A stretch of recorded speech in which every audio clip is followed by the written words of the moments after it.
La reinvención del tránsito en Guayaquil es real.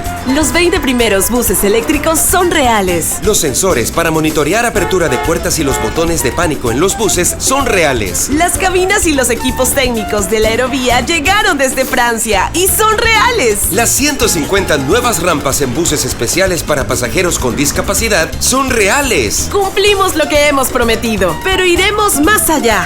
Esto es real. ATM, en coordinación con la Alcaldía de Guayaquil.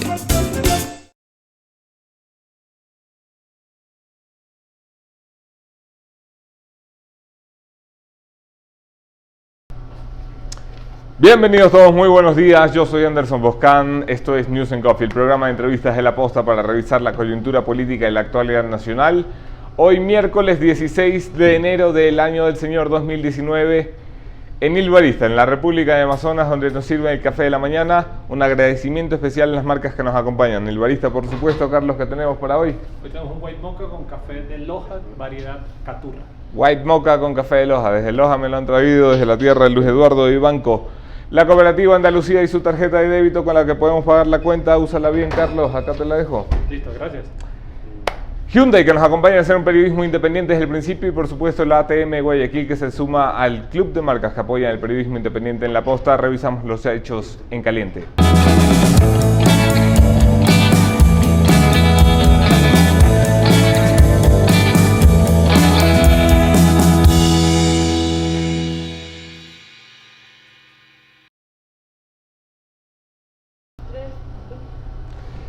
A ver, en caliente hay varias cositas. Comencemos por el principio. El señor Tomislav Topic, que ha aparecido ante la UAFE para firmar un acuerdo, un golazo que se anota a doña Diana Salazar en la contienda por la Fiscalía General, para devolver 13,5 millones. Esta vaina no ha quedado allí. Ayer ha salido a reaccionar la fiscal general encargada, Ruth Palacios, también en la contienda por quedarse como fiscal general definitiva, a decir: ¿cómo así, mijitos? ¿Qué ha pasado? ¿De cuándo acá se hacen los acuerdos por fuera de la Fiscalía? Ha dicho que la Fiscalía se ha enterado por la prensa del acuerdo entre Topic y el gobierno, y ha dicho que corresponde únicamente a Fiscalía hacer los acuerdos en cuanto al proceso se refiere. ¿Qué significa esto? Que Topic, que ha aparecido 7 años después diciendo: tengo 13,5 milloncitos que no sabía dónde eran y estaban ahí parqueados, los voy a devolver según mi flujo de caja. Además, puede que devuelva el dinero. Esto no implica que se le quiten las cargas dentro de los procesos en la justicia. Esto no implica que quede sano y salvo. Esto no implica que quede limpio ante los ojos de la Fiscalía, que es el titular de la acción penal. Y la doctora Ruth Palacios promete que si los tratos no se hacen con Fiscalía, pues no existen. Hablando de lucha anticorrupción, un poquito más allá, en la Asamblea Nacional, esto me parece bellísimo. Los asambleístas están debatiendo prohibir los diezmos. Es que no sé si nos damos cuenta de lo que significa esto. Tienen que prohibirlos para que los dejen de hacer. Los diezmos que han embarrado a todo el mundo van a tener su propia reglamentación para que esté prohibido que los asambleístas le anden robando sus equipos de trabajo. Miren ustedes la calidad de parlamento a la que hemos llegado. Ayer, por cierto, hablando de diezmos, se ha abierto formalmente la comisión investigativa y especializada por el caso de Ana Galarza, una comisión con similares características a las que tuvo Norma Vallejo cuando le dieron la patada en el trasero por andar robándole su equipo. Ana Galarza se sentará ahora delante de una comisión conformada por Lourdes Cuesta, su compañera de bancada y amiga, la señora Amapola Naranjo, ex AP, y el señor Raúl Tello, ex bancada de Integración Nacional de las Minorías. Habrá que ver cómo se desenvuelven las cosas. El proceso con Norma duró más o menos 30 días. Esto es lo que debería durar el proceso con doña Ana Galarza. Y estaremos muy pendientes de cómo avanzan las pruebas de cargo y de descargo. Hoy estamos aquí para hablar de todo esto. De un país plagado de corrupción. De un país donde cada 15 días se desata una nueva lucha anticorrupción. De un país donde solicitamos ayuda de las Naciones Unidas. De donde solicitamos que las instituciones se pongan a trabajar, aunque la mayoría de ellas está en subrogación. Es un país donde cada semana hay un nuevo escándalo que tapa el escándalo de la semana anterior. Y si alguien sabe de lucha anticorrupción, es mi invitado esta mañana. Tengo el gusto de conversar con un buen amigo, el economista Jorge Rodríguez, de la Comisión Cívica Nacional Anticorrupción.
Gracias a todos por quedarse en la entrevista. Yo soy Anderson Boscan en todas las redes. Podemos seguir allí la conversación. Gracias por compartir los contenidos de La Posta. Un abrazo para Priscila Mera, que nos envía saludos desde Génova, Italia. Bienvenidos todos. Bienvenido don Jorge Rodríguez. ¿Cómo me le va? Anderson, buenos días. Hombre, un país donde tenemos lucha anticorrupción cada 15 días, eso es bonito, ¿no? Bueno, nuevos casos que se ocultan semana a semana. Nace uno, desaparece uno, nace otro, desaparece otro. Y así vamos ya 3 años como Comisión Anticorrupción. Nos creamos en septiembre del 2015. Estamos 3 años y un poquito más.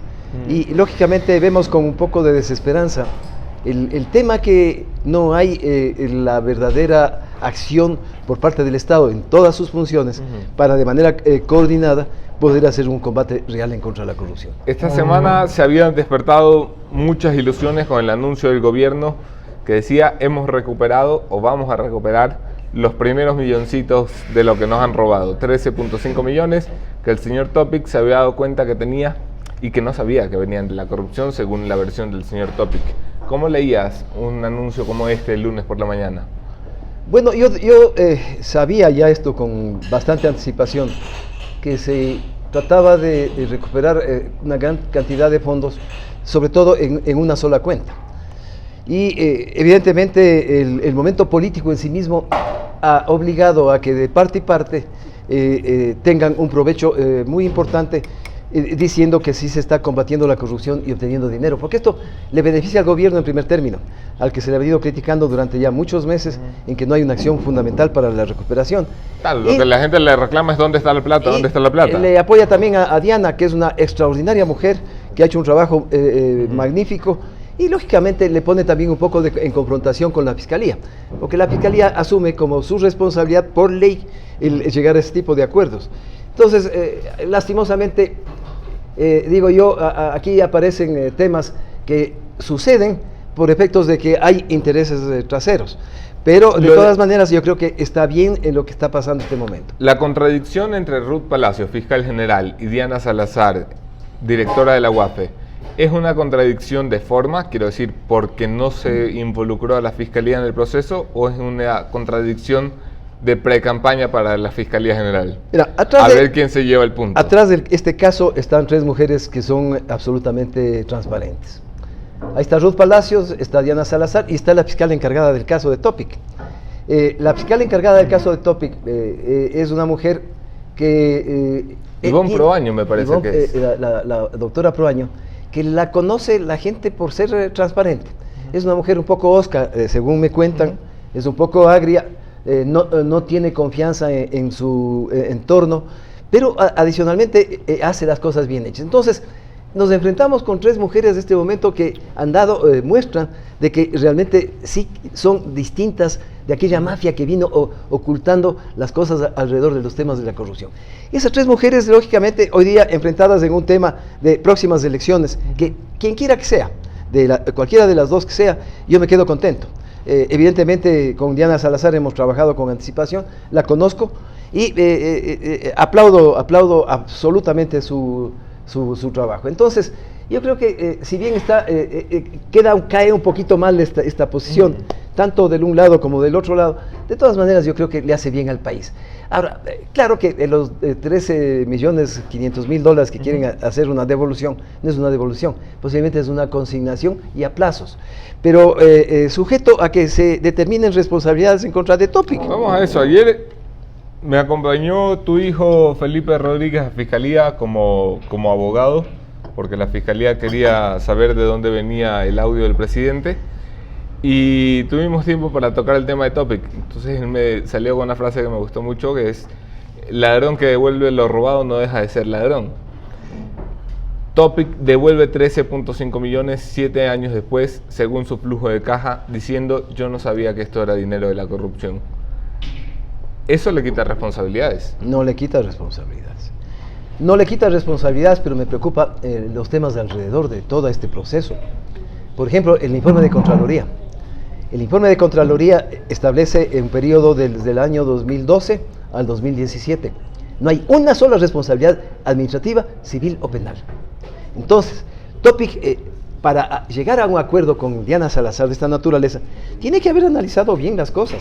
O sea, ella, no es tonto si ha manejado una compañía que prácticamente no existía antes del gobierno de la Revolución Ciudadana, en donde estaba atrasado en los pagos mensuales que tenía que hacer por la concesión del espectro radioeléctrico. Estaba atrasado, no pagaba. Sin embargo, en los 10 últimos años, en los 11 últimos años se le ve cómo crece de manera acelerada. Y realmente hasta llegar a ser un cable submarino que realmente va por sobre los 130 millones de dólares. Eso significa realmente que tiene que tener un poder inmenso, pero adicionalmente la seguridad que tiene sus clientes ya básicos y agarrados en general en todo el país. Entonces, me preocupa es que, primero, el informe de Contraloría sobre la gestión de las dos empresas, tanto la de cable como la de televisión, realmente no establece ninguna responsabilidad.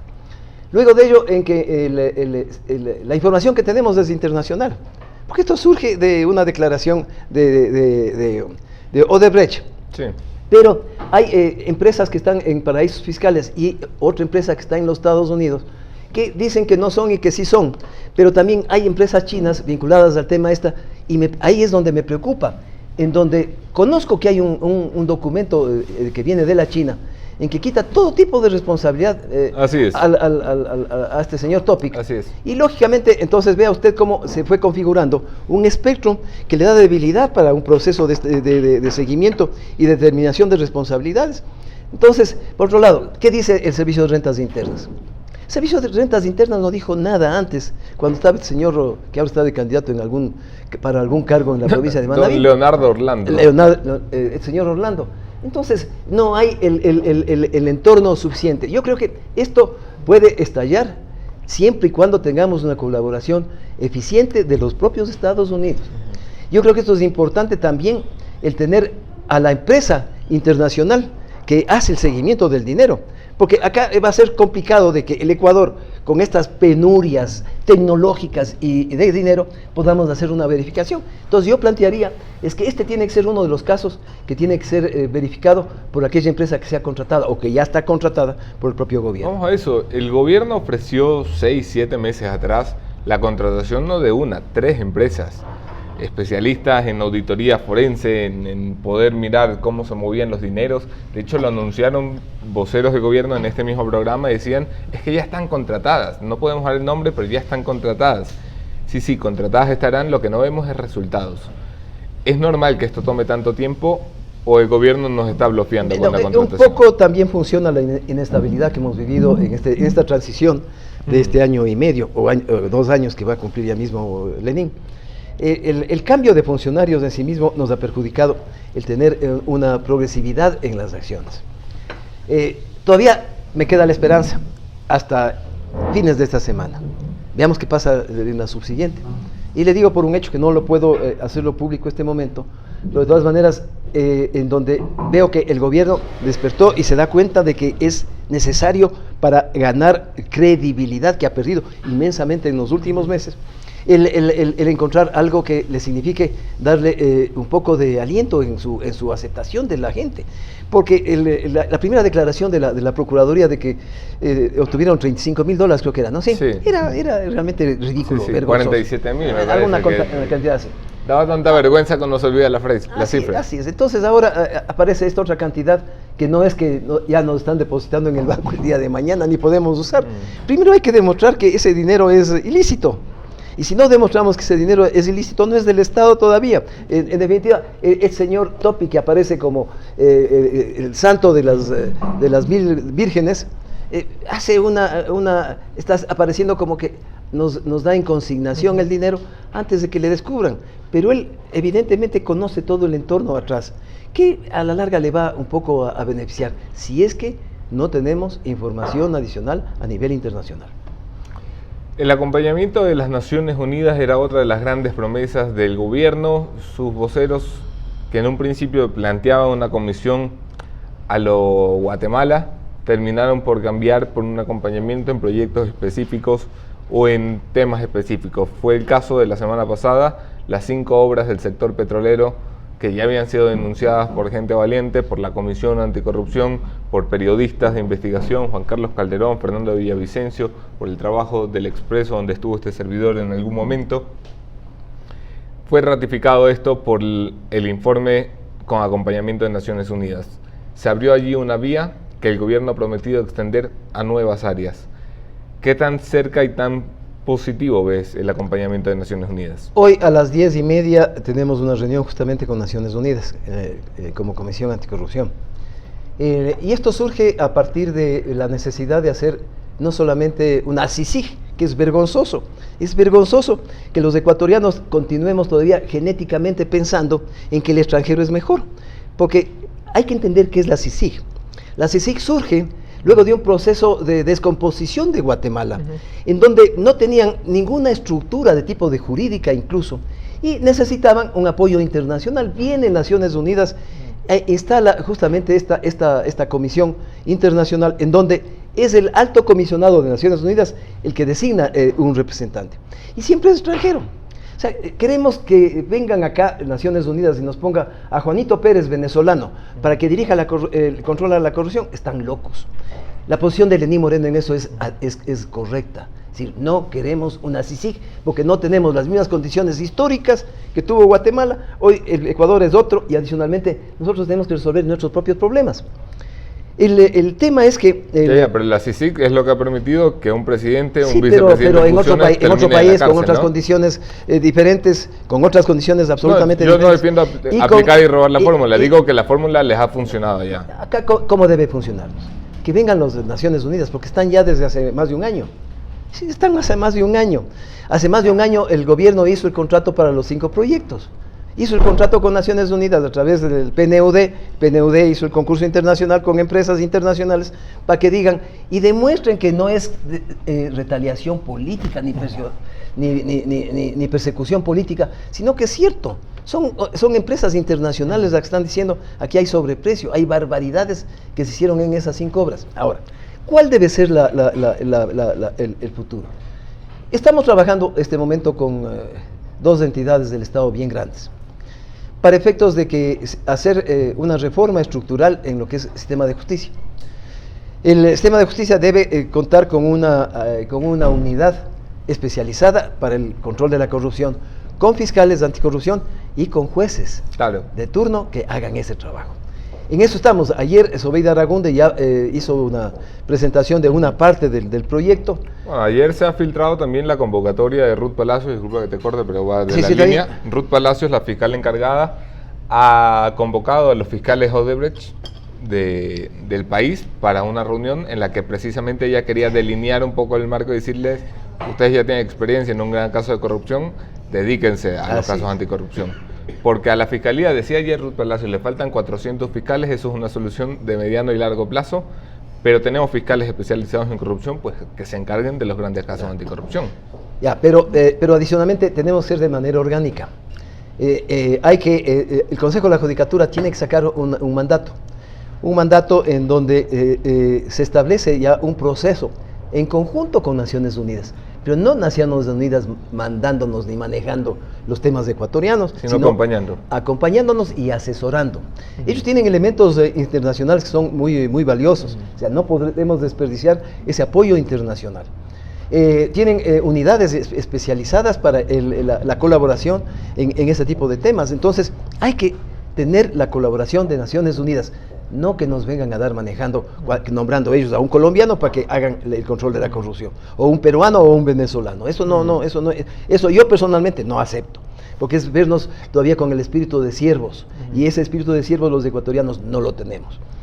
Entonces, en Naciones Unidas, el Consejo de la Judicatura, por ejemplo, y la Fiscalía, se puede hacer un perfecto equipo con 3 personas distintas y un solo Dios verdadero: el Estado, la ciudadanía y Naciones Unidas. Esa es la solución para hacer las cosas. Pero tenemos que moverle al país no con gente solamente, sino con leyes. No podemos tener una asamblea en donde permanecen guardados los proyectos de ley. La ley de extinción de dominio está 11 años en la asamblea, perdón, está más de 12 años en la Asamblea. 2005, ¿no? Así es. Y no ha pasado nada, y calladitos los asambleístas, solamente peleándonos nosotros por los diezmos que se llevan $300 de los empleados de ellos, que es repugnante lo que vive el país. Y es repugnante porque no hay velocidad ni hay acción para efectos en esta lucha que le dicen que es la anticorrupción. Marcela Aguinaga se desprendía ayer de la crítica eterna porque uno de los proyectos importantes contra la lucha contra la corrupción está parqueado en la comisión de la señora Aguinaga, la Comisión de Justicia, que es una comisión que, por cierto, funciona bastante bien, pese a ser Aguinaga quien es. Ayer el tema llegaba al pleno de la Asamblea Nacional y no se pudo tratar porque la bancada morenista tenía cosas más importantes que hacer que discutir sobre el combate a la lucha anticorrupción.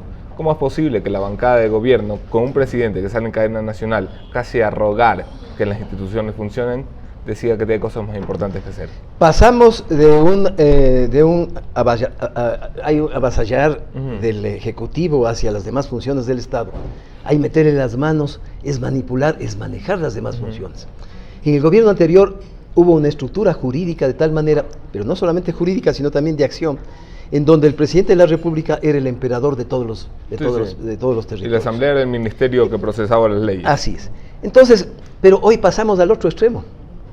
Antes eran dueños, hoy no quieren saber nada, o sea, no hay la coordinación suficiente. El presidente Moreno, creo yo, de manera adecuada y por las circunstancias dijo, hay la libertad e independencia de las funciones en este país, yo no meto las manos en ese tema. Pero eso también ha sido un poco complicado porque no ha habido la coordinación con la gente, pero adicionalmente también el manejo de la Asamblea fue lo que vimos este año y medio, cómo obtener las mayorías internas de allá adentro, ¿no? Y que no se ha tenido hasta la presente fecha, no hay una mayoría del propio gobierno que pueda manejar con velocidad este tipo de temas. Y no ha habido la mayoría porque el gobierno no ha querido realmente hacer las mismas porquerías que han hecho gobiernos anteriores. No solamente me refiero al de Correa, sino también los anteriores. Entonces, ese extremo de pureza, hasta cierto punto, le está perjudicando al propio Lenin.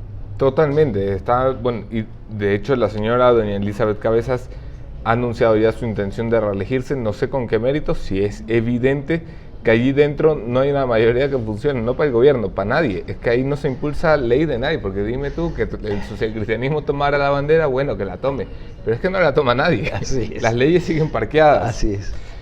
El Consejo de Participación Ciudadana decide esta semana poner sobre la mesa un debate que muchos querían evitar, porque se trata de un personaje popular en el círculo rojo de la información. Hablo, por supuesto, del contralor Pablo Celi, un contralor que pasó de la desconfianza extrema por ser hombre cercano a Carlos Polit y asumir en condiciones todavía no claras, casi que con la fuerza de la Policía Nacional, a convertirse en un superstar de la lucha anticorrupción por ser uno de los primeros que se atrevió a pegarle de frente a Jorge Glass cuando estaba en el poder, a pedir su destitución a través de las vías legales y luego se ha dedicado a cortar cabezas y regalar una colección de glosas para el correísmo. No deja de ser, sin embargo, un contralor que está en subrogación de funciones durante ya 19 meses, más de año y medio. El Consejo de Participación cree que es hora de debatir si nos quedamos con él hasta el final o lo reemplazamos inmediatamente, como es el mandato del Consejo de Participación. ¿Cuál es tu postura al respecto? Mi postura, tengo una postura personal que evidentemente no es pública porque tengo yo mis limitaciones en cuanto al poder expresar todo lo que yo siento. Uno hay que ser también un poco delicado en estos temas.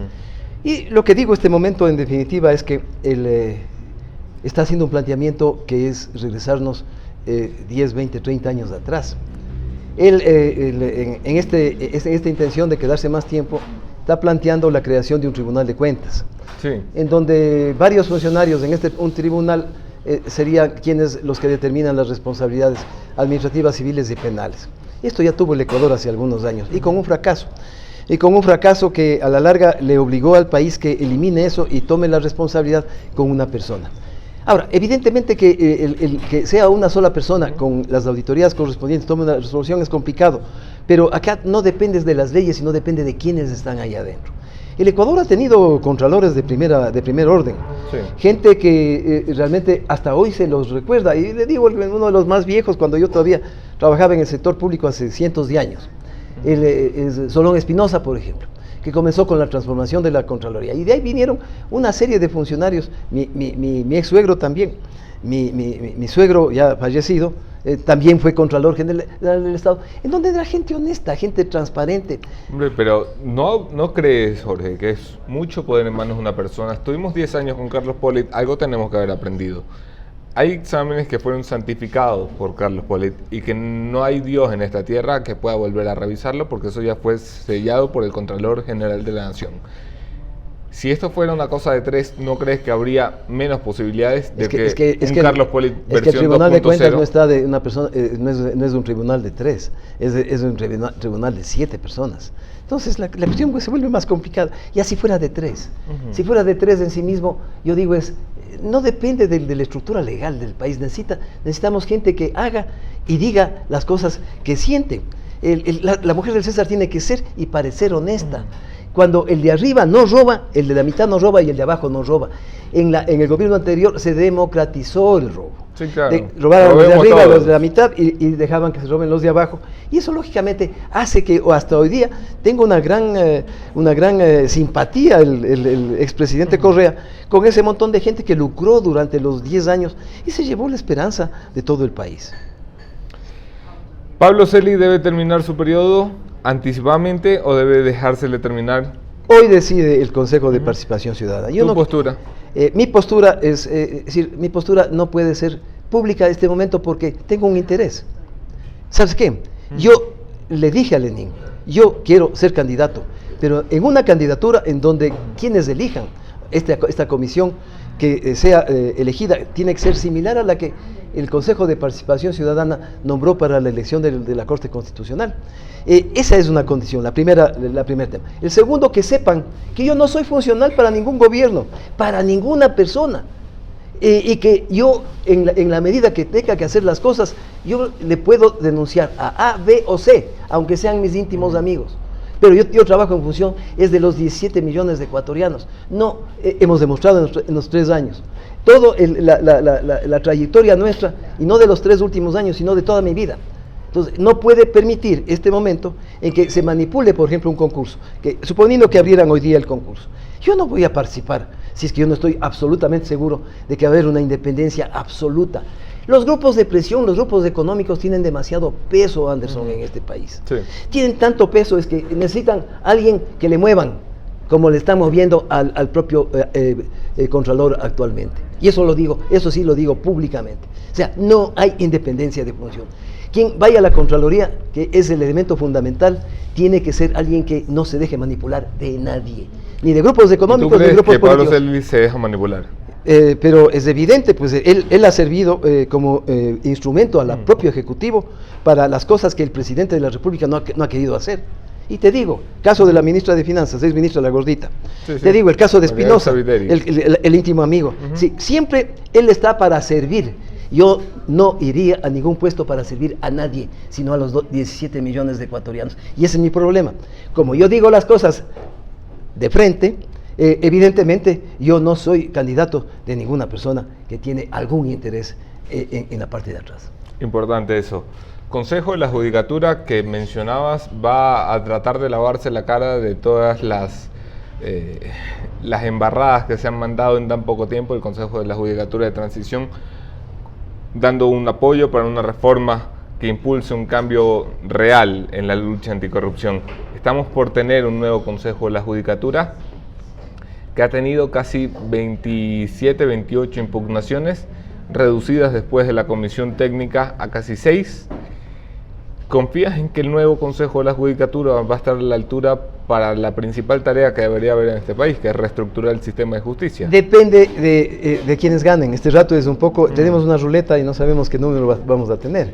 Si es un número bueno o un número malo, no por la cantidad de personas, sino por la calidad de las evidentemente. personas. Entonces, una vez que tengamos eso, como comisión, lo que se pretendería es que el último acto de este transitorio del Consejo de la Judicatura deje haciendo un mandato de tal manera que permita abrir la mesa de fiscalización, una mesa de fiscalización que sea más amplia que la Comisión Anticorrupción, pero que la Comisión Anticorrupción sea el centro mismo de esa comisión, en donde exista la participación de Naciones Unidas como asesor y en donde se abran las puertas para efectos de hacer cambios estructurales dentro de la justicia. Lo entiendo. Con esta unidad en la Fiscalía y en el Consejo de la Judicatura, con fiscales y jueces especializados en el tema anticorrupción. Esa es la forma. Es decir, no veo otra forma que se puedan hacer las cosas. Y eso sí, impulsaremos que el próximo Consejo de la Judicatura lo haga. Y si no lo hace, pues tendremos que entrar inclusive como francotiradores, para decir realmente la porquería que sigue en el país sin que hagamos los cambios que el Ecuador requiere y lo dispuso el 4 de febrero del año pasado. ¿Dónde está la muerte civil? Por cierto, lo de francotiradores, antes de que te hagan el corte de los correístas y te pongan por ahí, es una metáfora, ¿ah? No vaya a creer nadie que vamos a ir armados a Consejo Aunque de la quisiera Judicatura. estar armado en determinados momentos, ¿no? Ya, yo lo creo. Ya, así es. Y yo también. El presidente Lenín Moreno arrancó su gobierno el 24 de mayo de 2017 con la promesa de la cirugía mayor a la corrupción. Se le critica mucho, se le dice que es lento, se le dice que no está al ritmo del tiempo de la historia, se le dice que es tibio en la toma de decisiones, que las toma a veces pero tarde. ¿Qué percepción tienes del presidente y su intención real de luchar contra la corrupción? Es una pregunta bien complicada. Es decir, yo conozco no 2 años, 3 años, 5 años a Lenín, le conozco 50 años. Trabajamos juntos, incluso aquí, al frente de donde estamos en este momento. Trabajamos juntos asesorando a la Cámara de la Pequeña Industria. Vivimos el momento de su accidente. Visitó la casa de mi yerno cuando tuvo el accidente y quedó parapléjico. Es decir, he compartido muchos momentos con Lenín. Pero evidentemente no es él solito. Hay anillos alrededor de él. Hay anillos con buenas intenciones, hay anillos con malas intenciones, hay anillos que pretenden seguir lucrando como han lucrado toda la vida. No solo en el gobierno anterior, sino en gobiernos anteriores. Este ha sido un país de corruptos. Este país ha sido manipulado por los políticos y que hoy a la larga prácticamente hizo que desaparezcan sus partidos y que sean solamente elementos electoreros que a finales de los periodos, cuando ya se inicia un periodo de elecciones, se reconforman nuevamente para lanzar candidatos corruptos. De los 80 y pico mil de candidatos de este momento, pues yo tengo que decir, realmente hay un montón de gente que tiene glosas de la Contraloría, que han sido cancelados por su mal accionar. Sin embargo, el Ecuador, en esta barbaridad que significa, discúlpenme, el voto obligatorio, en donde todo el mundo vota y se deja meter en la cabeza lo que significan los nuevos programas de gobierno. ¿Qué programas de gobierno? ¿En qué se diferencian uno de otro? Por eso tenemos a todos los de la farándula luego en puestos de representación política. Entonces, es un remedio de democracia. La democracia no existe. No existe donde hay un pueblo ignorante, donde hay un pueblo que lastimosamente no recapacita y donde hay una élite que está dedicada solamente a embolsicarse la plata de la contratación pública. Próximas elecciones definen algo importante en este país. Marzo 24. Yo creo que en marzo del 90 y, marzo 24 del 2019. Bueno, todo depende de las elecciones después de 2 meses. Vamos a ver realmente cómo se configuran las fuerzas. Hoy las fuerzas van a ser completamente distintas. Allí lo verdaderamente importante va a ser el Consejo de Participación Ciudadana. Sí. Ahora, el problema del Consejo de Participación Ciudadana es evidente. ¿Quién tiene la plata para promocionar a sus candidatos?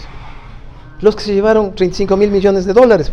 Los demás, nanay, pues no tienen 20 centavos en el bolsillo, o no quieren poner la plata, o no les dejan. Sí. Porque de acuerdo a las regulaciones, los candidatos del Consejo de Participación no pueden hacer campaña. Entonces, hay el peligro de que el correísmo nuevamente retome el poder dentro del Consejo de Participación Ciudadana.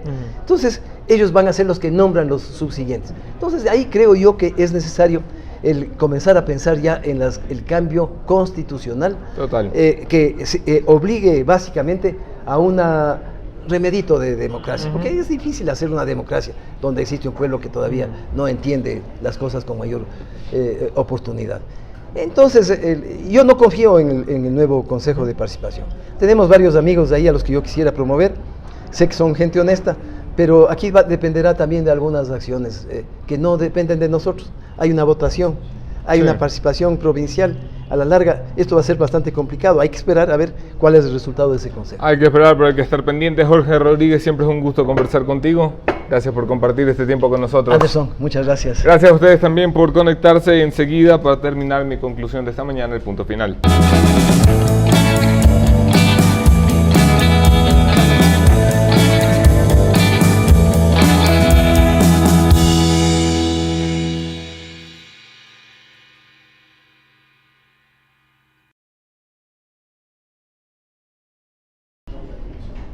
Normalmente este es un espacio para recordarle a los políticos lo mal que hacen las cosas, para señalar a aquellos que se equivocan y ponerle unos cuantos adjetivos calificativos para trasladarles la vergüenza que sentimos de su representación. Hoy se trata de todo lo contrario. Hoy quiero expresar mis felicitaciones, mi admiración y mi respeto por la actitud que ha tomado la asambleísta María Mercedes Cuesta.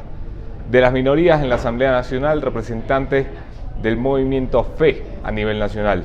María Mercedes Cuesta, una mujer que ha entrado a estrenarse a la política en una legislatura difícil, empañada por casos de corrupción puertas dentro del Parlamento, es también una defensora a ultranza de la vida, una creyente católica, públicamente conocida por ello, que ha tenido la valentía de, pese a sus convicciones personales en materia del aborto, abrir los oídos, abrir la mente y abrir el corazón para aceptar otros puntos de vista. Porque ha entendido que como mujer puede estar en contra del aborto, pero que como parlamentaria tiene que estar a favor de los derechos. María Mercedes Cuesta ha dado un paso importante ayer para enseñarle a los que tienen 5 o 6 legislaturas encima de qué se trata esto de legislar. Se trata de escuchar, se trata de parlamentar, se trata de llegar a acuerdos, se trata de entender el punto de vista ajeno y de pensar, cuando se aprueba una ley, no en el fuero interno, sino en el beneficio de la mayoría de nosotros. Nos veremos aquí mañana, otro tema, otro entrevistado, mismo entrevistador. Soy Anderson Boscan desde Il Barista.